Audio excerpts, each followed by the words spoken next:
crafty friend, it's me, Justine Dvorak from Stationery by Justine, where when I craft, my world stands still.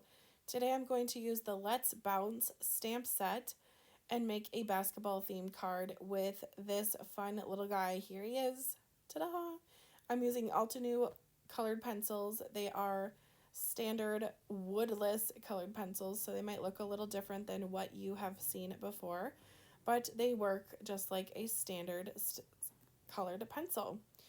For the skin, I'm just going in with a peach and a brown just to have a little bit of shading on the spots where there would be shading. Then for the basketball, I'm using some red oranges and some orange just to give a little bit of a shading and dimension to the ball. Then for the clothing, I'm going for a Timberwolves style jersey. I'm from Minnesota and the men's team is Timberwolves here in Minnesota. So that's what the vibe is here on the jersey. And we'll have coordinating shoes for our basketball player because why not? It's his uniform after all. Now, I did use this stamp set on my channel, Stationery by Justine, and I used the other characters that are in the stamp set and made a outdoor style basketball card. Later in this video, I'm going to make a big mistake.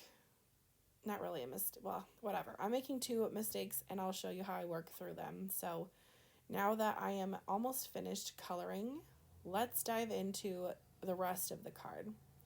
Now you see that die that says whoa, that is new from Pajama Crafter Stamps.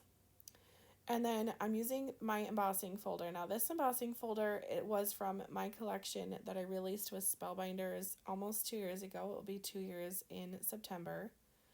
They don't sell it separately anymore, but I do think they sell it on scrapbook.com. So I'll link that in the description for you if you want to get the folder.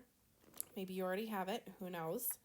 The Whoa dies are super fun. I love having a dark background with a white letter on dies when I have word dies. I think it just pops. It looks a little cartoony in the best way. I just really like these dies. They also have the word yikes and dang. So just kind of fun. Now, I thought that my basketball player needed a little bit of ground, and so I didn't want him to float. So I ended up using brown and black colored pencils, but I think I could have used ink smushing like I am going to do on the background, and I would have got a similar look. But, you know, next time. I'm taking some black Memento ink, nothing crazy, and just blending out the bottom and the sides. This is just going to give my basketball player a bit of a dramatic background and kind of help the words on the embossing folder pop a little bit. They're not really the star of the show, let's be real. It's the dude, the basketball dude. But I just figured it would be fun to add a little dimension.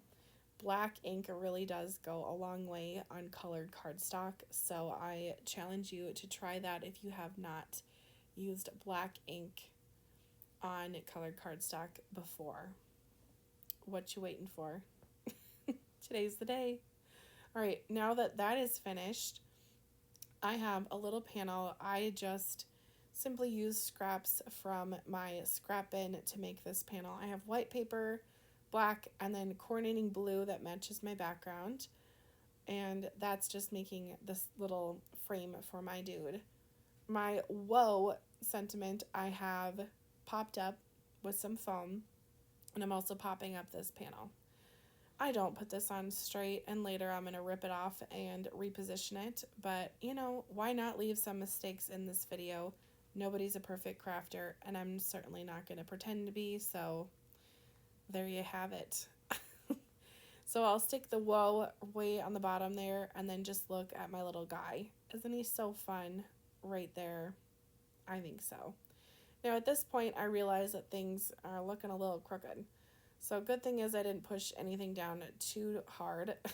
I was able to lift that up, which I don't know. It's probably just because I have an embossing folder behind that it didn't stick very hard or very aggressively, I guess, on the back, but it's fine. It turns out just fine.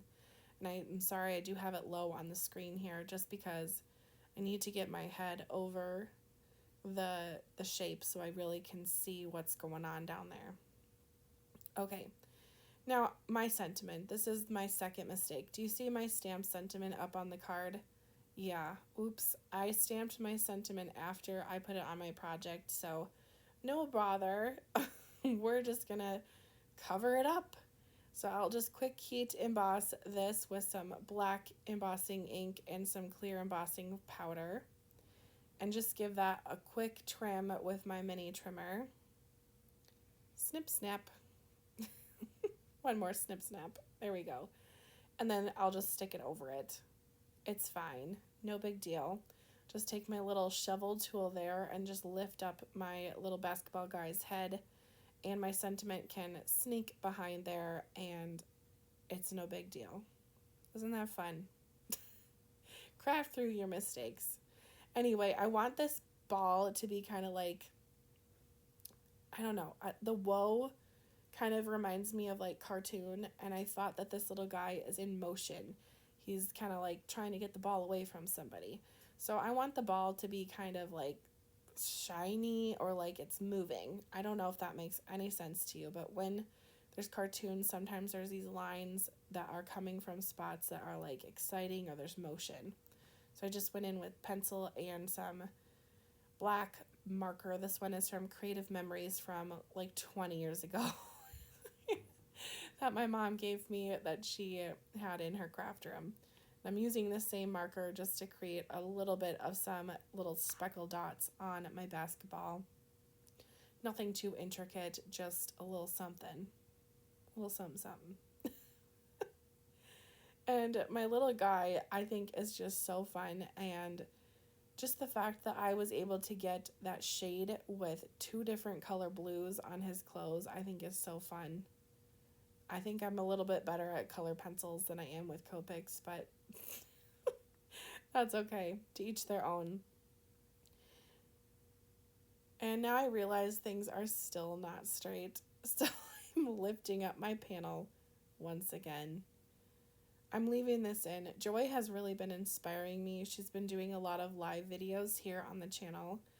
And when you're live, you can't stop things and edit them out. And so I'm going to start leaving a little bit of these mistakes in my videos because I really do think it encourages people. I've had a few people write to me on my own channel in the comments when I have made mistakes and left them in. So you tell me in the comments what your thoughts are about mistakes below. Personally, I just think it's kind of all part of card making, but what do I know? Anyway, thank you so much for watching, and we'll see you in the next video. Be sure to check out the other card I made with this stamp set if you're interested, and be sure to subscribe to the Pajama Crafter Stamps YouTube channel before you head out. Bye, crafty friend.